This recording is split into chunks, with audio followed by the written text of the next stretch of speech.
Welcome to Rediscovering Conservatism, a series that is jointly hosted by New Direction and Fundación Civismo, where we will be conversing with some of the freshest thinkers on the right across Europe. And today we are delighted to be joined by Nick Timothy. Nick, thanks so much for being with us. For having me on. I'll briefly introduce Nick. Nick was Joint Chief of Staff at Downing Street for the first year of Theresa May's government. He resigned in June 2017 after the Conservative Party lost a majority at a snap election that the former Prime Minister had herself called. Previously, Nick had held a number of roles across think tanks and trade groups. He was also a special advisor at Theresa May's Home Office before going on to become director of the New Schools Network.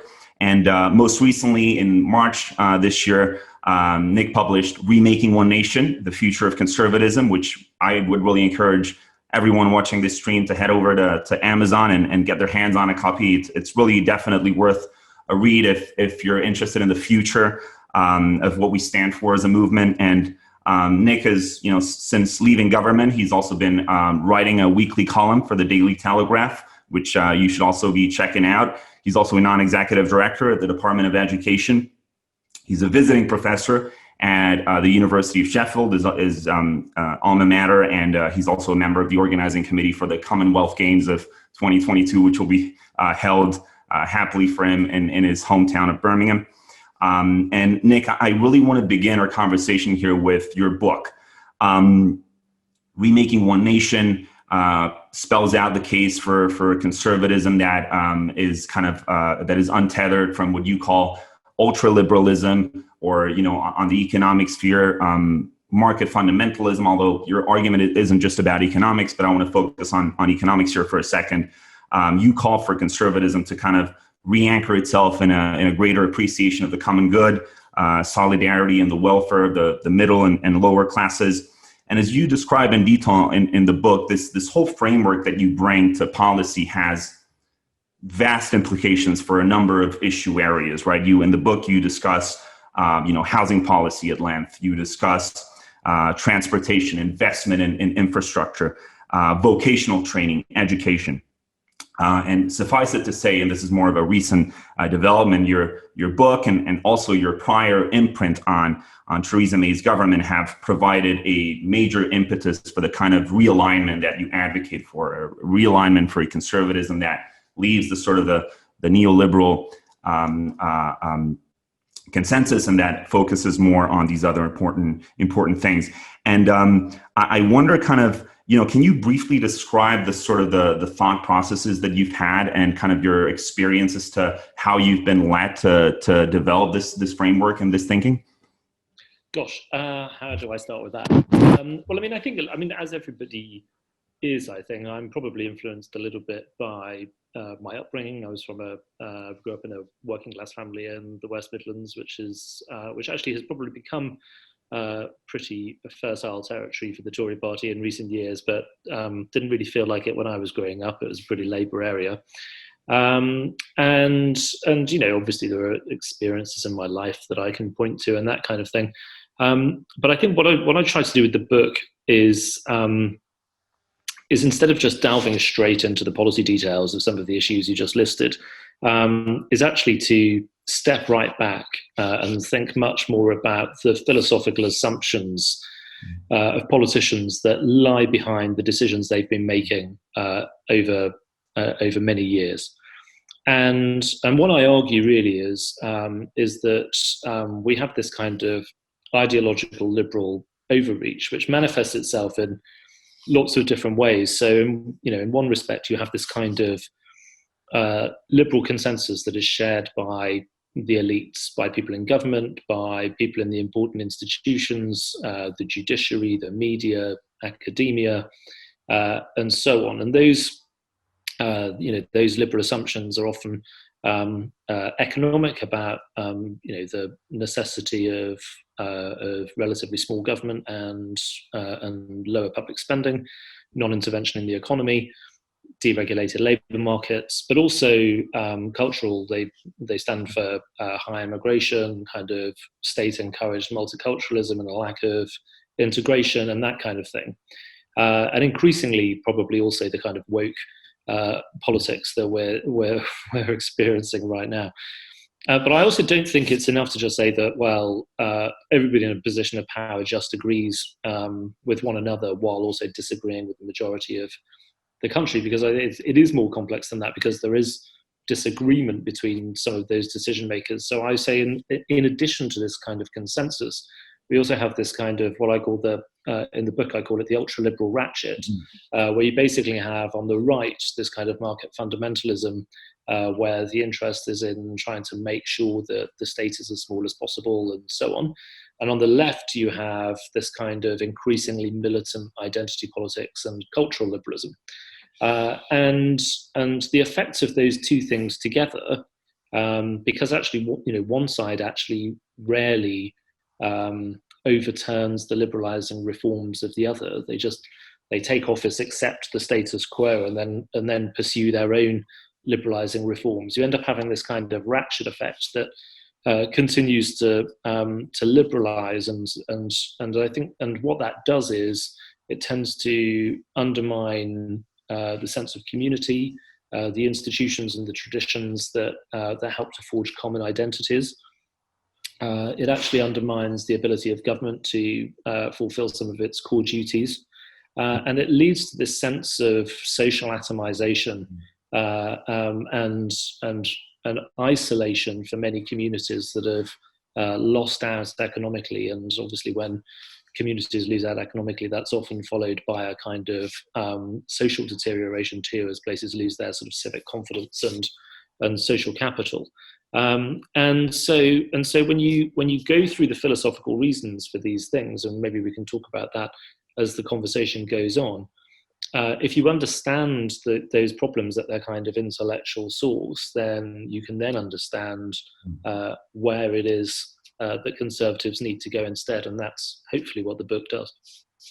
Yeah, and I'm really glad you're mentioning here one of the core issues that you describe in the book, which I thought was really interesting. How you call it the ultra liberal ratchet, and you define one of the things that I found really insightful was you define the kind of the middle ground voter, whether that is in the UK or in the US, as being moderately progressive on economic issues and moderately conservative on social and conservative issues, but that it just so happens that as a matter of kind of political development that the major parties and this is true across the Anglosphere, as you and I have discussed, but also in continental Europe, the major mainstream parties are, on one end, as you've described, and this is one of the major battles of your life, you've got a conservative party that is, yes, conservative on social and cultural issues to some extent, but very neoliberal, or has been very neoliberal since the 80s or so. And on the left, you've got the sort of a more progressive outlook on economics, but an ultra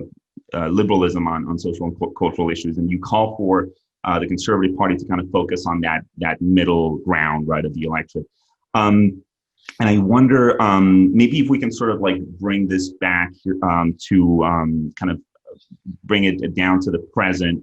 You've left government, you've been a commentator and a thinker for a while now, but I wonder kind of what your perspective is on the government of Prime Minister Johnson. There's been many things that have been picked up by the media.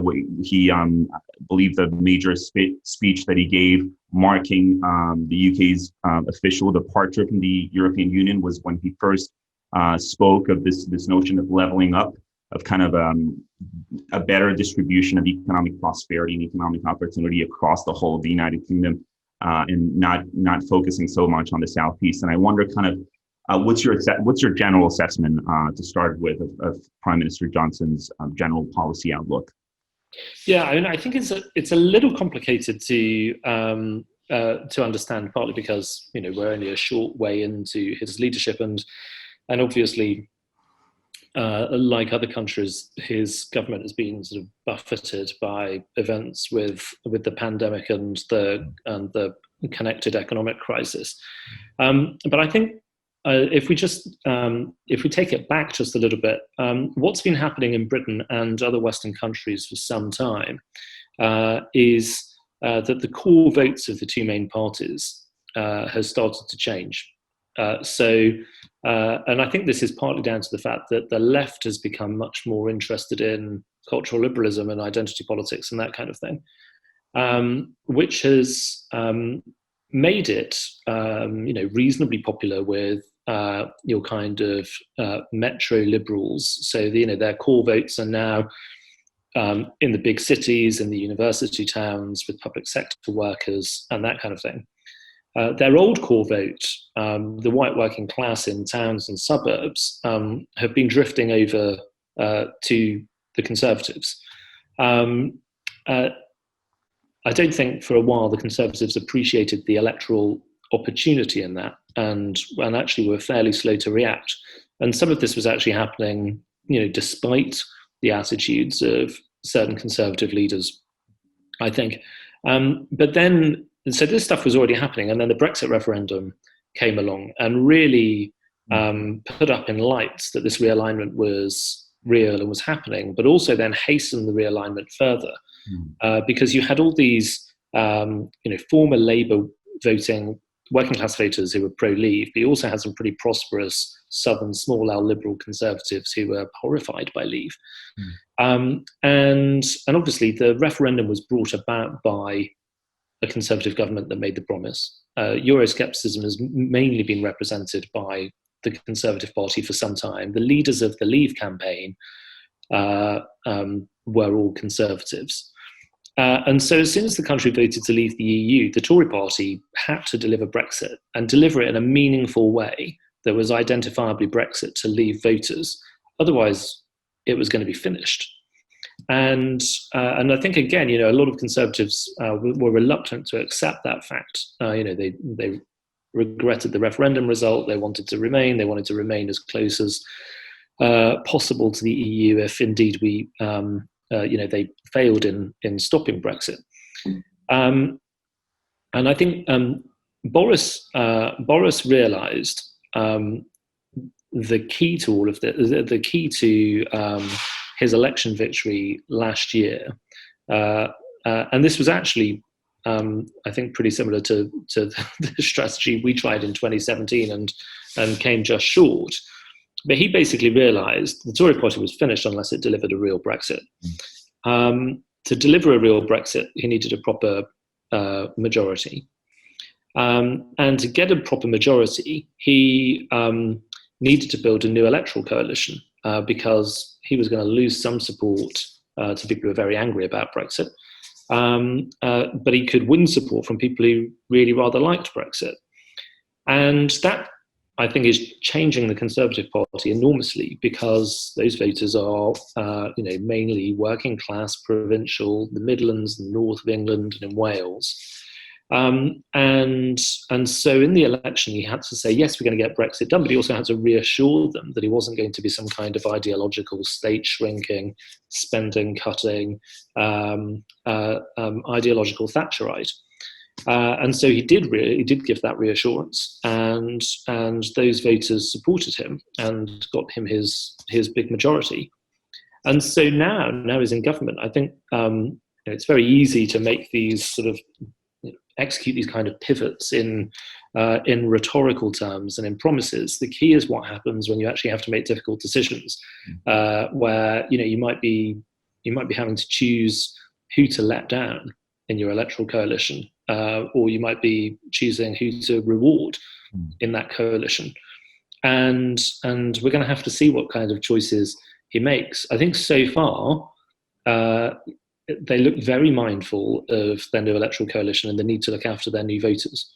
I think that partly explains the way they've responded to the economic effects of the virus with some of the economic policies that they've introduced to keep people salaried for even though their jobs have effectively been suspended, and to keep lots of businesses alive through different support schemes too. But we'll have to see whether that goes on. We'll have to see whether they really go the whole hog. The big economic agenda of the government so far is about levelling up, as they put it, which is to try to get the regions growing fast and trying to catch up with London. Now there is going to be a need for a fiscal correction at the end of at the end of this crisis, if indeed if we ever see the end of it. And so what I would like them to see is to double down on that original economic strategy and say the way we will deal with this fiscal gap is by pursuing a growth strategy that rests upon the policies we were always going to do, which is about trying to get all the engines of the economy firing, and not do what David Cameron and George Osborne would have done, which is to reduce spending, shrink the state, and say the regions can catch up later.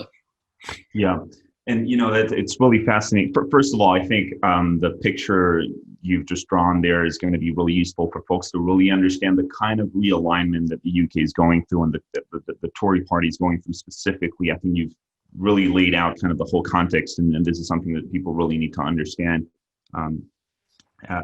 in its entirety. And I wonder, you're really getting into the heart of what for me is really the main question. The heart of this is, how are we going to make this realignment happen? And you seem to draw here this contrast. I mean, you say COVID is an opportunity, right, to kind of affect this realignment. Now that Johnson, as a prime minister, has the opportunity, and he's seizing it partly, as you seem to suggest, with that sort of more sort of pro-statist response, with whether it is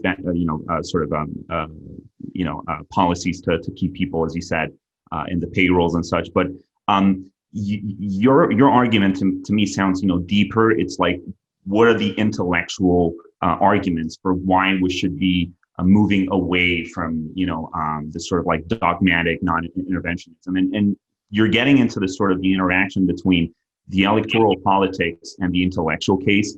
You started off saying Brexit was a lot of people who were culturally conservative, a lot of the working class electorate in the north was very staunchly pro-Brexit. The Tories were able to seize that opportunity. They broke through the red wall of traditionally Labour constituencies up in the north. But that in itself is a practical argument. There doesn't seem to be an intellectual kind of embrace of the kind of the ideas that you seem to be putting forth. My question to you, and this is really, I mean, again, as you said, we're kind of finding things out as this government evolves. The pandemic is really changing politics. But do you think that the UK has the sort of the infrastructure to affect this realignment? Are these think tanks there? Are the magazines there? Obviously, your book is out. It's radically changed the discourse on these issues. We wouldn't be having this conversation if it wasn't for Remaking One Nation. But are there more people arguing for this, and are there enough intellectuals, journalists, people putting these issues forth so that this thing can stick beyond the political incentives for it? I mean, obviously, it's all about my book, and that's the main message of today. No, I think one of the things we need to remember about politicians and political parties is that they don't often go back to first principles, and they don't often want to present themselves in such ideological terms or even intellectual terms, partly because they don't want to be pigeonholed. They don't want to be sort of caricatured in particular ways. And Boris, I think, is a case study in this. I mean, the people from all sorts of different intellectual and ideological traditions think that Boris is one of them. He's a real liberal on economics, or he's a one nation Tory. He's supposed to be sort of ferociously right wing and a culture warrior, while also being very socially liberal and among the first Conservatives to back equal marriage for gay people. So and I think there's a reason for that. It's one of the ways you get to the top, because you don't want to build up enemies and opposing factions. So I think it's important to remember that we can have this conversation on the sort of intellectual and ideological and philosophical levels, but politicians will rarely do that. And they're focused on winning votes, but also running government departments and being practical. I think there is a bit of a growing movement, I think, of people who understand the realignment and support the realignment, that are trying to sort of encourage people to think like this. And it's not just on the centre right. So with the Labour Party, there's the Blue Labour faction.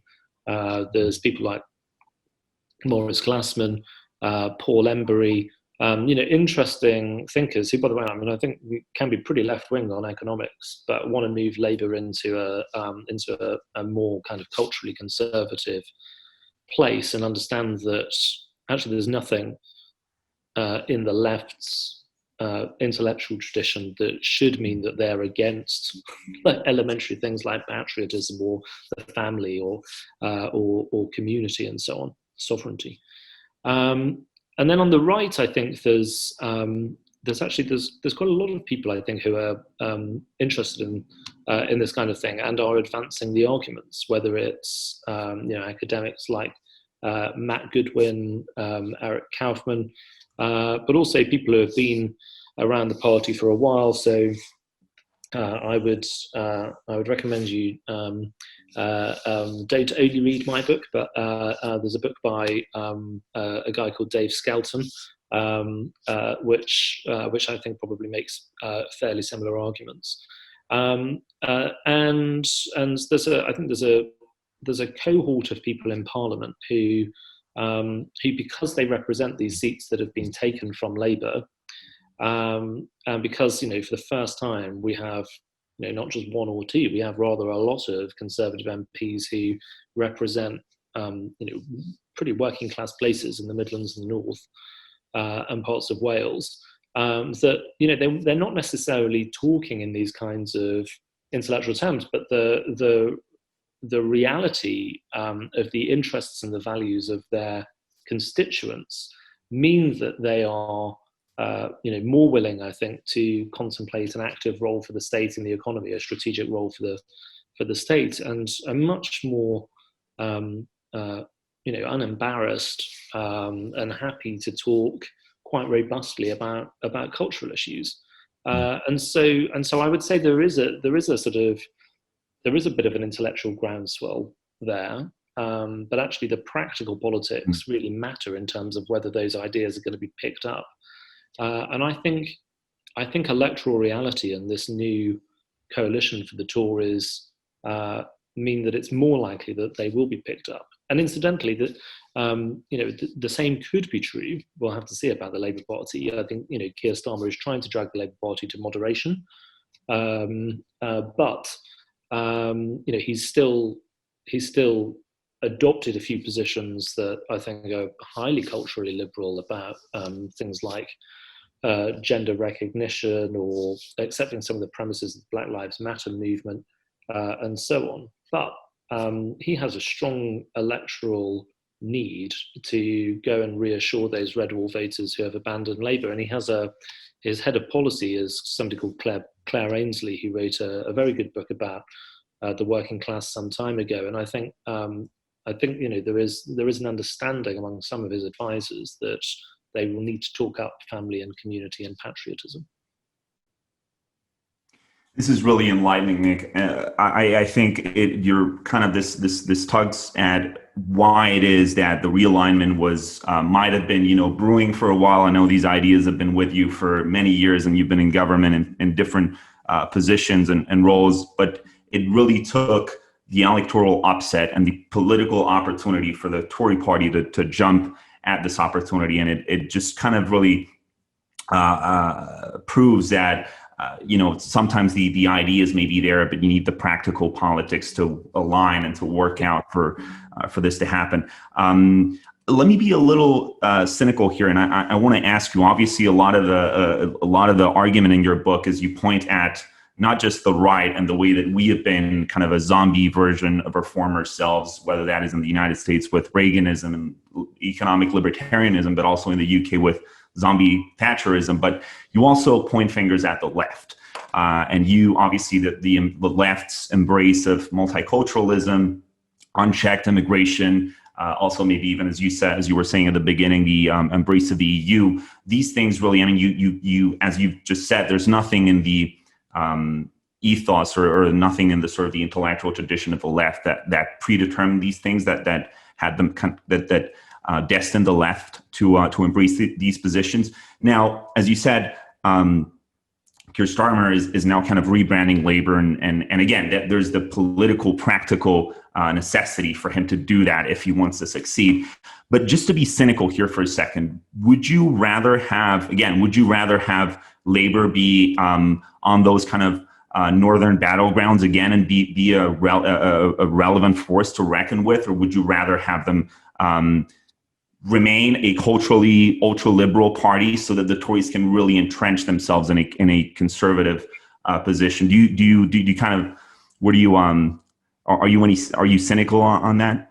Well, I think, I mean, in a funny way, I think it's almost a moot point because, obviously what I hope will happen in this respect is, isn't really going to affect what will happen, because these are quite big sort of structural changes. I mean, it's interesting actually, I think the book was published in March, but I think I finished writing it in, about August last year. And when I wrote the book, my mindset was still very much a culture war is bad. They're very difficult to climb out of. If you have one side saying burn down tradition and then the other side saying burn down modernity, then everything ends up being burned down. And that's not a good thing. And there's not very much room for compromise. And so certainly at the time I wrote the book, my view was that what we really needed to see was a correction. I call it the communitarian correction, because I don't think we want to. It's not like we want to completely eradicate liberalism. We want to almost save liberalism from itself. I mean, Western liberal democracy is the body of ideas that has made us sort of prosperous and free and strong and so on. And so I wanted, I talked about having a communitarian correction on both right and left. I think it would, because I was thinking, well, I think that politics would be a lot healthier if actually the two sides were arguing mostly about socioeconomic issues, about sort of efficiency and fairness, basically, and that the cultural stuff could be parked if there was some kind of new consensus about the things that we're talking about. But even in the space of time since I wrote that book, it feels like things have changed enormously. I now feel that the culture war is probably impossible to escape. It's already in the UK. I think it's already here. The left used to really rail against American cultural imperialism, but now they seem to be massively keen on importing American social and cultural issues to Britain. And so we're having these rows about decolonizing the curriculum and statues of people who's, in some cases not even them, but their fathers might have had interests in the slave trade or whatever. And I don't see any sign of it ending. And so I think whether I would like the left to become sensible and to shut down some of these cultural issues and argue on a more traditional basis is really probably neither here nor there, because I don't think that's going to happen. I think they're well and truly infected with this extreme, cultural liberalism, militant identity politics, and so that's the reality we face. Yeah, definitely. So I want to step out into more of a kind of a global look here. And you and I have discussed that, that your main concern as a British intellectual and someone who's trying to influence things in the UK is really you bring a very UK focused lens to this. But you and I have discussed, offline that, this is really, there seems to be a global kind of rethink around, the ultra liberal ratchet, the overreach of these neoliberal principles in both economics and culture. And so I wonder if you could just compare briefly, because I know you've had conversations, you follow other people who are thinking along similar lines to yours. Do you think we can compare the kind of political realignment that, for instance, Donald Trump has affected on the GOP, the Conservative Party, the Republican Party in the US? Do you think that is comparable to what has happened under Boris Johnson? Or I mean, I think there are several layers to that. I mean, I don't really think that what Trump is doing reflects what we're really talking about. I think he's a nihilist. I think he's dangerous. It's not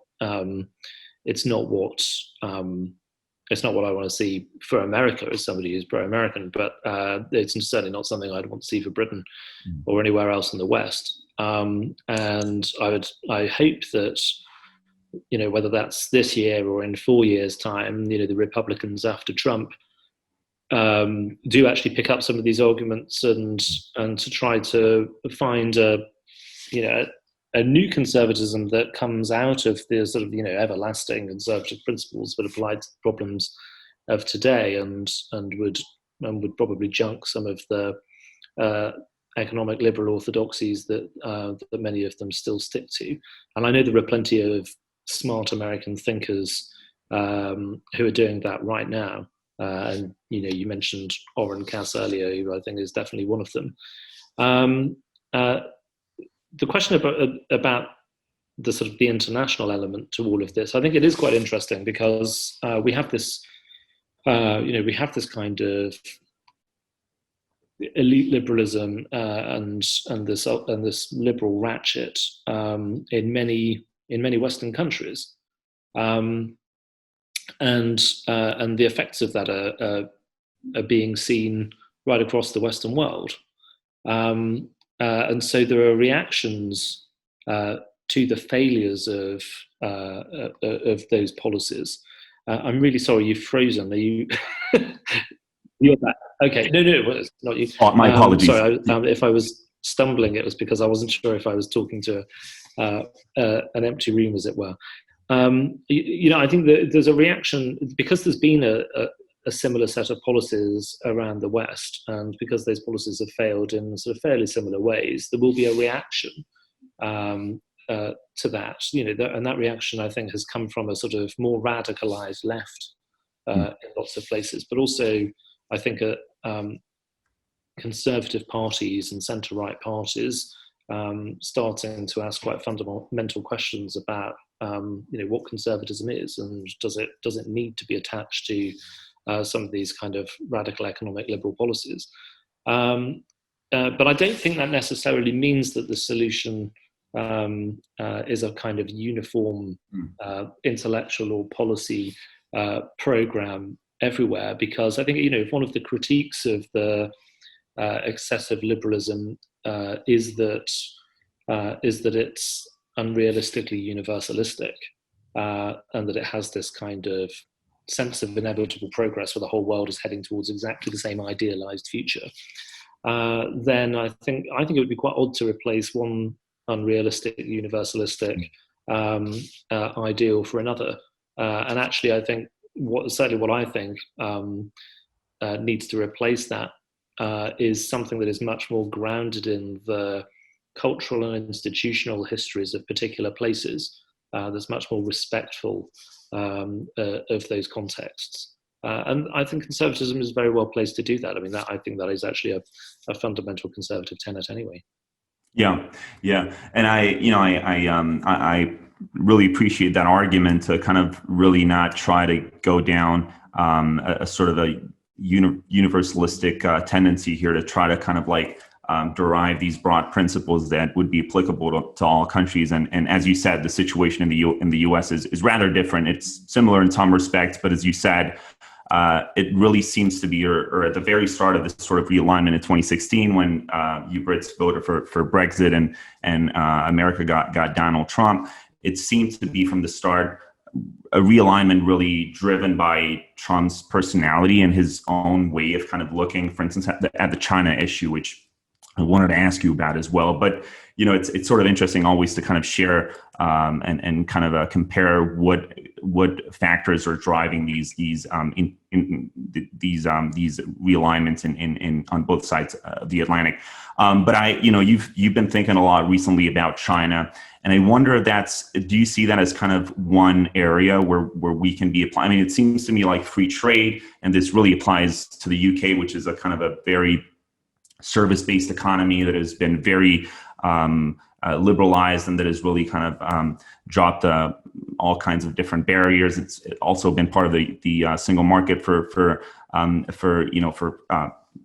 since it has existed. And I wonder kind of why did the UK kind of embrace this idea of kind of free trade, unchecked free trade with China, for instance? It used to be a very industrial nation. Deindustrialization has been happening across Europe, but you seem to be not only on trade, also I know on human rights issues, which you care about, but you seem to be really urging for a rethink on China, that it isn't any sort of partner, it's an adversary, it's an adversary, it's a rival.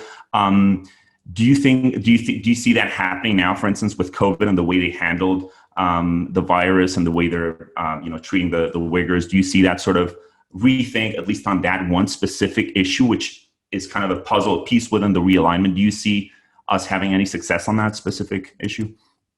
Well, I certainly think there's been quite a change in attitudes to China in the British media and in Parliament and in government. So, I mean, we were. I mean, you said we were an industrial country that's deindustrialized. I mean, I think you can look back at Britain's attitude to free trade going back 150 years or so, and point to how that kind of ideology might have affected our industrial sort of ranking in the world. Arguably, that is connected to the Britain's relative decline, even at the height of the British Empire in the late 19th century. With China, I think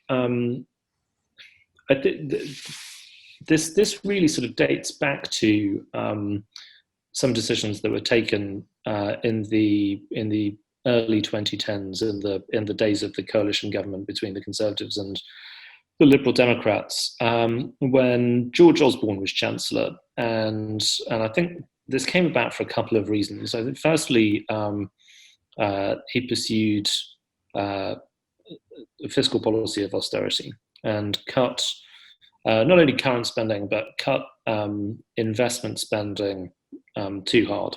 And I think even people connected to George would say that they did cut investment spending too hard early on. And so for that reason, they were very keen on maximizing as far as possible foreign direct investment. But also, I think George's lots of things, and I wouldn't say not all of the ways in which I would describe him are complimentary, shall we say? But he's a keen political historian, and I think he thought, well,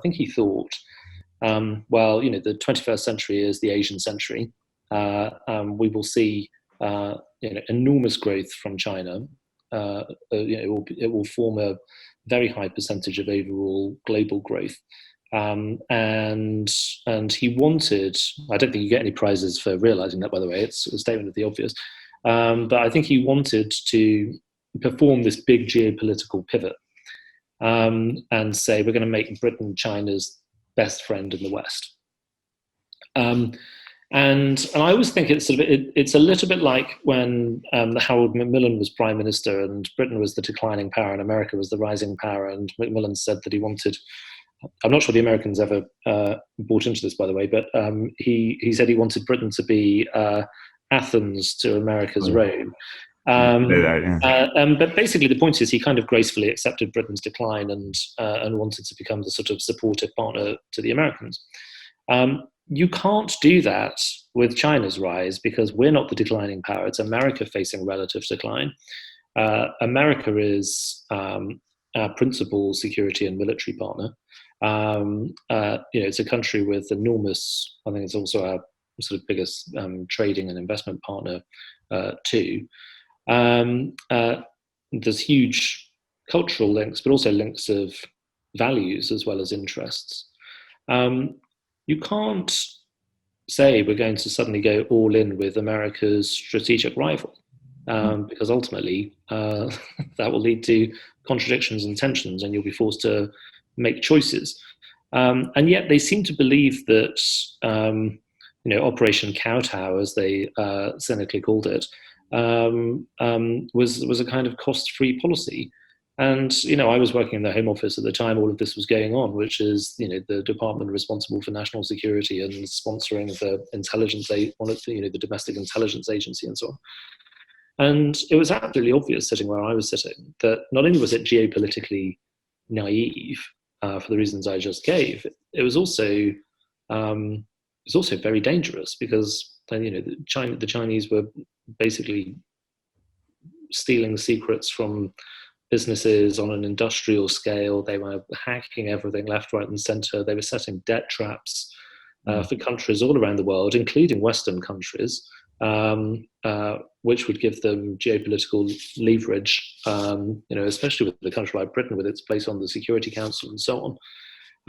And also, they're obviously a thoroughly unpleasant regime, oppressing their own citizens, spying on their own citizens, and also, threatening Hong Kong, which has now come to pass, but also threatening Taiwan, building military infrastructure in the South China Sea, and so on. So it always seemed to me to be a very dangerous and short-termist policy. And I think what COVID has done is changed the way people see China enormously. Not only because of the way the virus came out of China, but the way China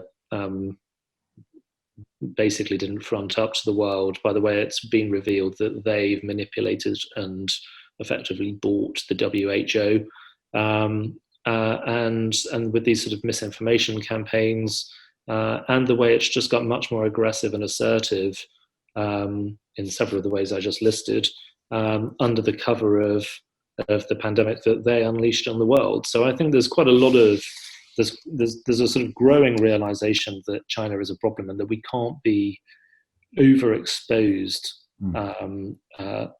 in trade terms, but also geopolitical terms, to a regime like that. Yeah, and it's a very compelling case, and the kind of the reason why I was asking you about China specifically is not only because I know you care about it and have written about it, but also because you could almost see it being like this sort of leading a kind of a realignment avant la lettre, or a leading sign of kind of a growing realization, or at least on which is happening already in the U.S. on industrial policy and the need to kind of have more of a strategic outlook at what are the industries that, as partly deindustrialized already countries, we should be looking to protect and to bolster. But it's really interesting, and I'm really grateful that you've explained that and how it came to be that the UK had that sort of pro-China pivot. And precisely, it's one of the things that we're now seeing Prime Minister Johnson kind of undo, right? And we saw how he backtracked on Huawei. We've seen the UK kind of open or act very toughly on China's suppression in Hong Kong. So these are all issues that are, at least on this sort of very narrow and specific issue. Well, narrow though, obviously very, very top of mind for a lot of people. But on this one issue, you already kind of start seeing political elites more flexible, and they're kind of willing to rethink their assumptions. So I was interested on kind of in your thinking on that specific issue. But it looks like we have covered a lot of ground, and we're nearing the end of the hour. I wonder, as you and I have discussed before going on the air, so to speak, this webcast is going to be mostly watched by folks and the content. Obviously, in the UK, you've got a great audience, obviously, but people in Europe, do you have any message for other right of center parties that may be experiencing the same sort of disillusionment with this neoliberal overreach that you denounce in the book. Is there anything that you can tell people about what are really the risks of kind of not rethinking these neoliberal assumptions? What can you tell other people who are maybe just in the initial stages of that kind of realignment?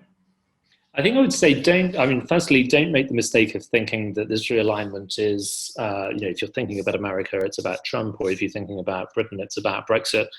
You may not like Brexit, or you may be, relatively pro-European for your country. It's not really about those things. I would say it's about reacting to these sort of quite deep structural, social, cultural changes. It's about recognizing, I think, that the overreach of liberalism that we've been talking about has probably starting to run out of road. And so these changes are probably going to happen in our societies anyway. So you can embrace that fact, and you can try to lead your country to a place where we get through the worst of some of the effects of these things that we don't like, and that we can find ways of bringing prosperity and security and happiness back to our communities and our societies. And if you don't do that, it's not like you will be able to maintain your existing electoral coalitions anyway. You're going to lose some of the people who traditionally voted for you anyway.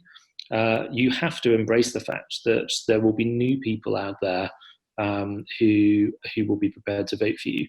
And you've got to be prepared to change, and you've got to be prepared to probably speak differently to win the trust of those new people. But basically, standing still in these times of great social and economic changes will not be viable. Yeah, it's a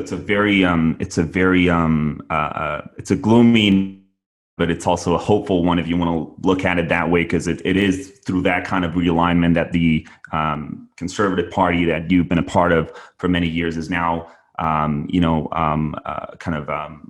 rethinking its place in society and its message to a lot of voters that for many years felt ignored or left on sort of the sidelines, and I'm really grateful that we were able to have this conversation with you. Again, I would really encourage everyone to not just once they've watched and listened you speak, to head over to the Amazon page of the book, get yourself a copy, and really kind of get stuck in with these ideas. This is a series that is going to keep delving into the challenges for conservatives as some of these changes that you've described keep happening. But it's been really wonderful to have you as our inaugural speaker, and we look forward to talking to you again sometime in the future. But thanks so much for joining us, Nick. I'd like that very much. Thank you. Thank you so much.